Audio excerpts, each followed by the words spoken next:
Right, so the last rule, if you want to call it that, is derivatives of inverse functions.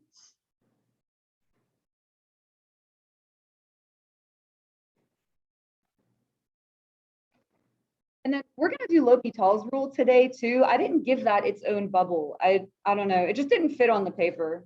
Not that I'm like discriminating against L'Hopital or anything. It's just there wasn't enough room. So also, it's not technically a derivative rule. It's like a thing about limits. So it didn't really fit there. Anyway, so we're going to do derivatives of inverse function. So the easiest way to explain these is just to actually do a problem. So let me write down a problem and we'll work it out, and then we'll fill in the bubble on your little graphic organizer thing. So here's a function, and we're going to have it only be for x greater than or equal to 0. So we're only going to use positive x values. And you're being asked to find the inverse, and that little -1 means inverse. And I don't like this notation, so if you don't either, I'm kind of on your side.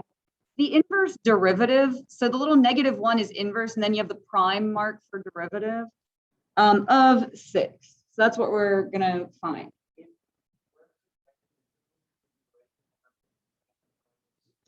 No, that's only for trig. That's a good question. I've actually never been asked that. Yeah, that arc thing is only for the trig functions. Oh, but wouldn't that be nice if you could just write like arc f of x?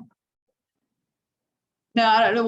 We'll write to I don't know, where's the centralized mathematics government? We should like write a letter. No. Yeah, I agree. But anyway, that's what it is. We're just going to go with it. Sometimes they'll call it G and they'll be like G is the inverse of F. I'm going to do that. That's fine too, but that's what it looks like. So the easiest way to do this is just to make a table. So we're going to have a table for F and F prime. And then we're going to have a table for the inverse and the inverse derivative. I kind of like these. It's almost like a scavenger hunt, and you just have to fill in all the boxes. And once you get them all filled in, then you're done. So we want to find the inverse derivative by plugging in 6. So we want to plug in 6 for x right here, and whatever lands in this box is our answer. We want the inverse derivative at 6. Here's the thing. Since the functions are inverses, the output and input gets reversed. So if this is the input over here, where can I put 6 in this chart for f? The output and the input are going to get reversed. Now that allows you to set up a problem because you have function f. You don't have the inverse, but you have f of x. So we're going to set this equal to 6 and solve it. And so this is what I call evacuate, evacuate. Get everybody over to one side. You guys remember me saying that and being silly. And then we'll factor it. So it would split 2x and 1x. What is 6 going to be? 3 and 2. We would want the outsides to be a -4, and then the insides to be a +3.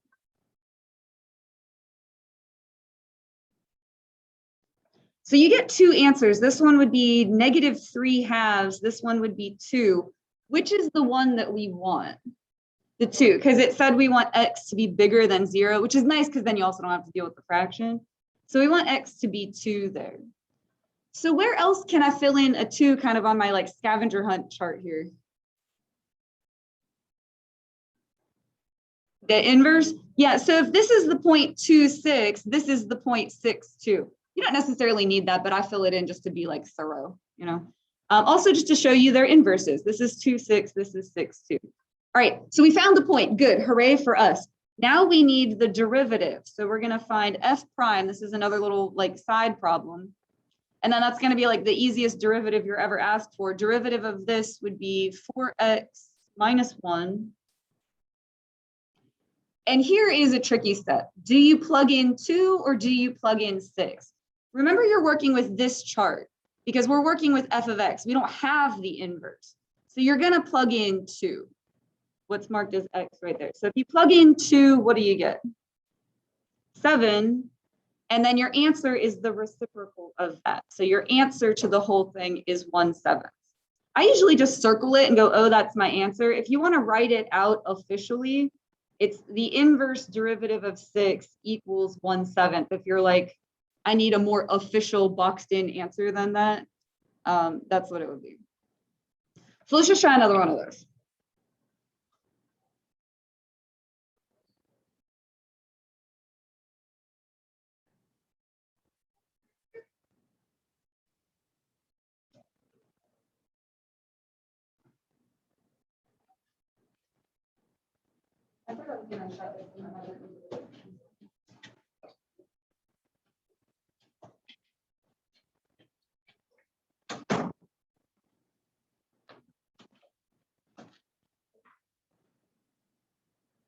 All right, so I'm gonna set up my little scavenger hunt. I want charts for F and F prime, and then for the inverse and the inverse prime, the inverse derivative.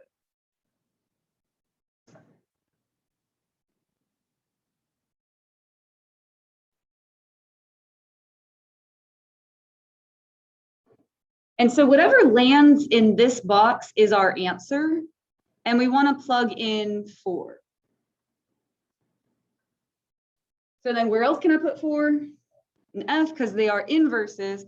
That allows you to set up a problem because you have that function. So we're going to set that function equal to 4 and solve for X. So you would square both sides and then subtract 1, and X is 5.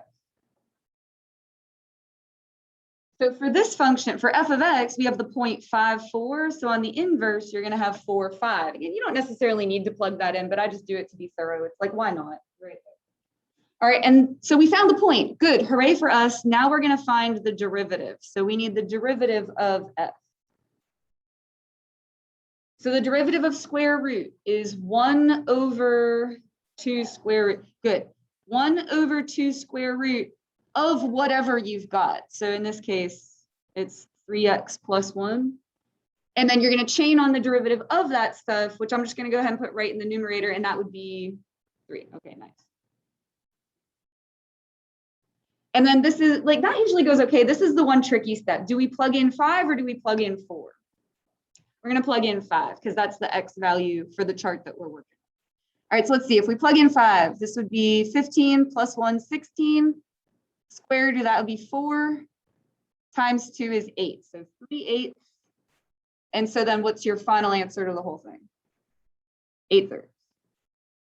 And so I'm fine with you just circling that, but if you want to, if you're like, hey, I want a more like officially written out answer, the inverse derivative of 4 is 8/3.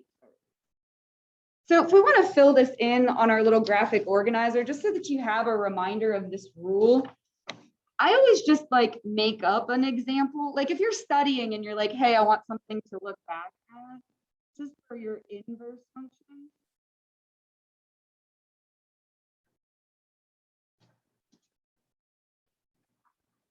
And so let's just make our blank chart, and then we'll just make up some numbers to fill in, just to like make up an easy example of it.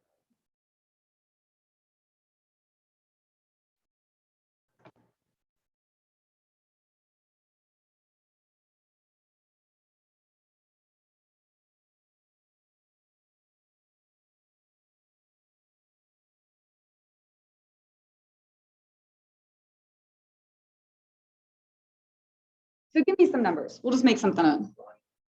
3, 1. So if that's 3, 1 on the inverse function, it would be 1, 3. And then give me another number. 7. So if that's 7, then your inverse derivative would be 1, 7.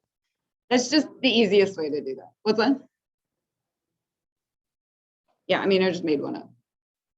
All right, so we'll do like a 2-minute brain break, and then we're going to do L'Hopital's rule. So again, like just on a blank piece of paper. So this is where we had our derivatives of inverse functions. If you just want to flip that over, and we'll put those notes here. So just like a 2-minute break. All right, so here's the last thing that we're going to need to do is L'Hopital's rule, which is actually a limit topic, but we can't cover it in limits because you need derivatives in order to do it. So we can't cover it until after you've learned all the derivatives. So that's why it fits in here instead of back in unit 1.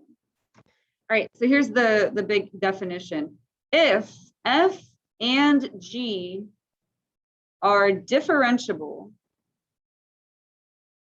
which let's real quickly review what differentiable means, because there's 3 things. If a function's differentiable, what else? What needs to happen with it? Continuous, good, what else? No sharp points, and everyone always forgets the 3rd one, but let's see if anyone remembers. Perfect, no vertical tangent lines, nice. Because a vertical line, by definition, has an undefined slope, all right? Yeah, well, it would be a function, but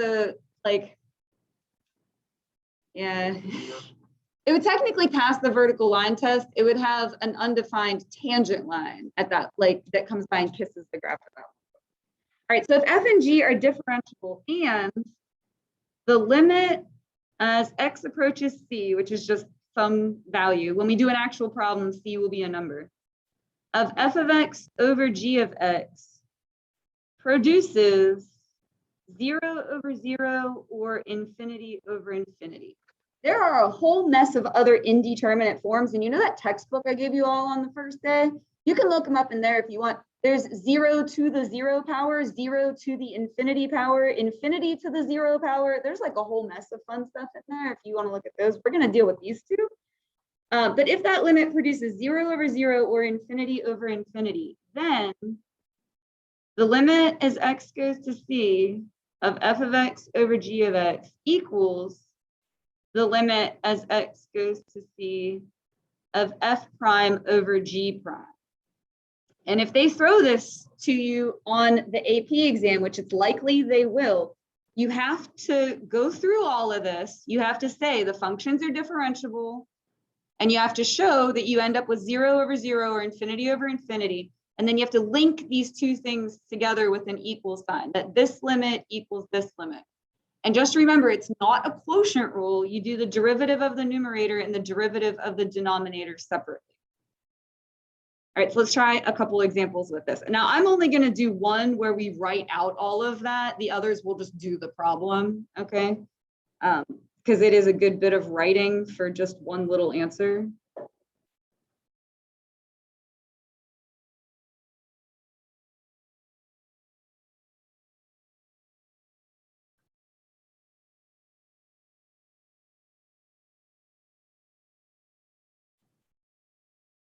So the first thing you always want to try with a limit, no matter what, is just plug in the number. That's always what you want to try. But if you do that here, what are you going to get?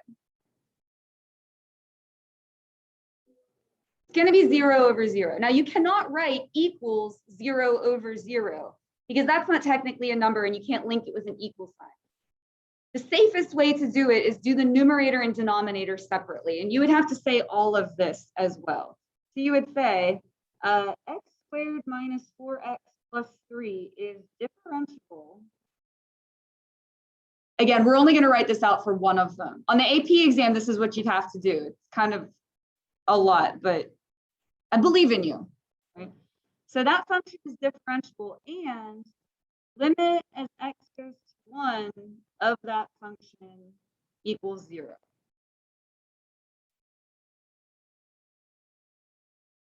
Again, the safest way to do this is just do the numerator and denominator separately. So that's the numerator. Now we're going to do the denominator. X squared plus 3x minus 4 is differentiable.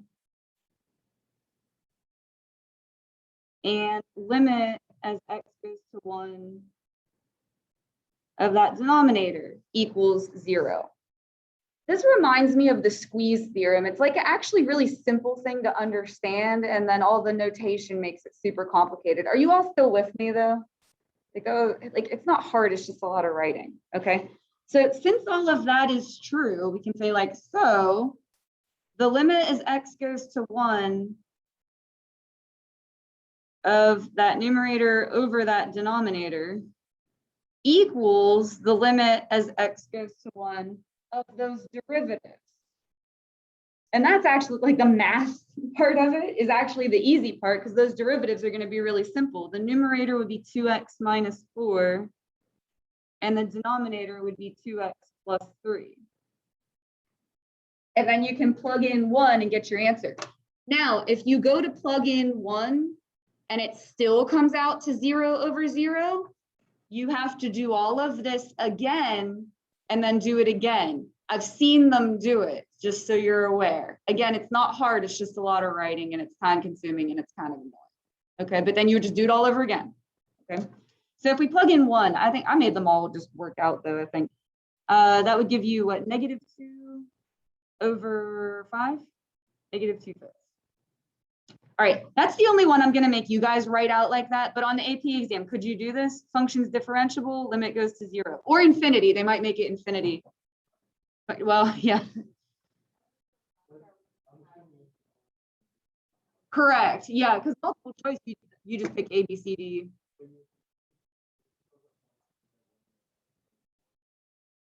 Yeah, so typically how they, and we're going to talk more about this when we just review for the AP exam, and I'll tell you how everything gets graded, but we may as well talk about it now.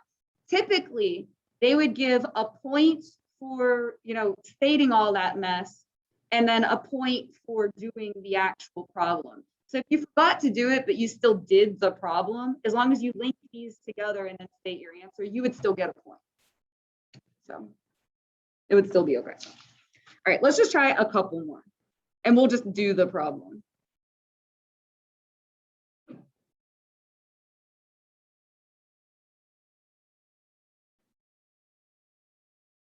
But yeah, I saw one where you did all of that and it still came out to 0 over 0. And then you had to do all of it again. I can't remember if it was an actual released test question or if it was a practice test. I don't remember, but I remember it came from College Board and I was like, seriously?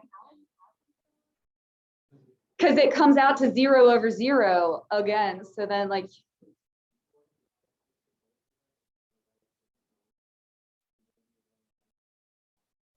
that new numerator. Oh, yeah, I see what you're saying. Yeah, it would be. It would be because it would be a second derivative at that point.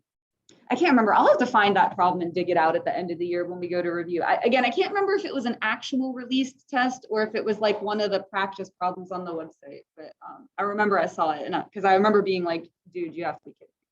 All right.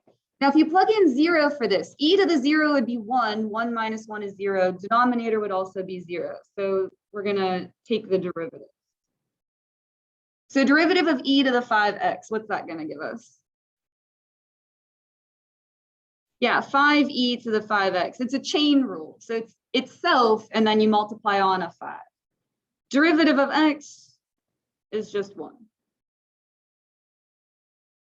So then you plug in 0. E to the 0 is 1 times 5 will give you 5.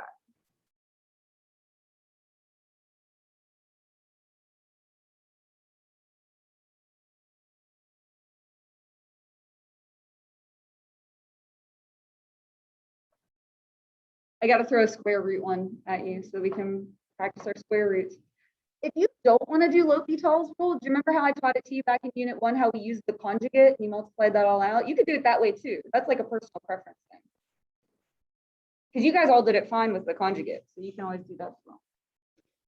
All right, so again, if you plug in 0, you're going to get 5 minus 5, which is 0. Denominator would be 0. So we're going to do the derivatives. So derivative of square root is 1 over 2 square root. Now you could chain on the derivative of x plus 25, but that would just be 1. Minus 5 is a constant, so that's gone. And then derivative of x is 1, which that's why L'Hopital's rule is nice, because when you do a derivative, like your degree goes down, so you end up like with less and less of a problem. And then if we plug in 0 here, what are we going to get? Square root of 25. So 5 times 2 would be 10, so 1/10.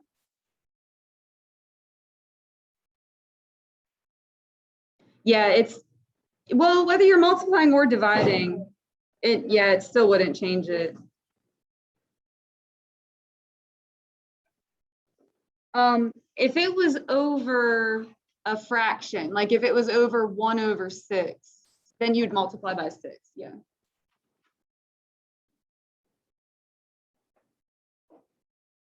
Now this one, you can't plug in infinity, but just imagine like where the graph is going. Ln of x looks like this.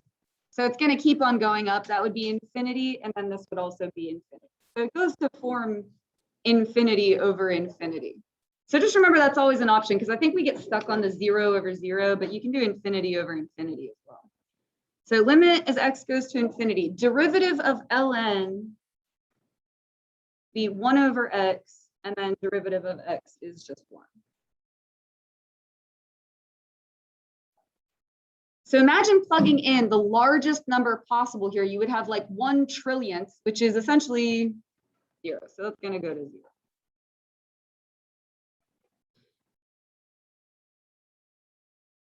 And then last one.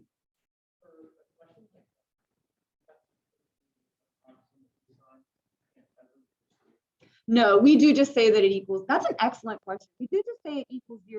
So let me graph 1 over x real quick. So 1 over x looks like this. And so what we're talking about is we head out this way to infinity, how we're going to 0. Yeah, it's never going to touch 0 because there's an asymptote, but remember it's just behavior. A limit is just like end behavior and it's tending towards 0. That's an excellent question. And I do want to like not just gloss over that and talk about that because one of those BC topics we're going to get to like in January when you're all super tired are infinite series and looking at where things go out towards infinity and where they level off. So like, I don't want to brush off those kinds of questions, okay?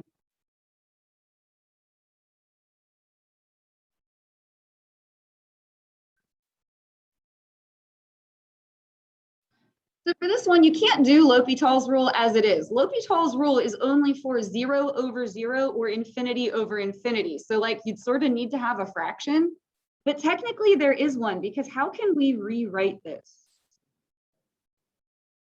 Good, because there's that negative exponent that's going to reciprocate it down. So x over e to the x. So you can't plug in infinity, but kind of like pretend you're plugging in infinity, like the biggest number possible. You're going to get infinity over infinity. And so we can do the derivatives. So derivative of x is 1, e to the x is itself. And now if you think about plugging in an enormous number, you would get 1 gazillionth, which is 0.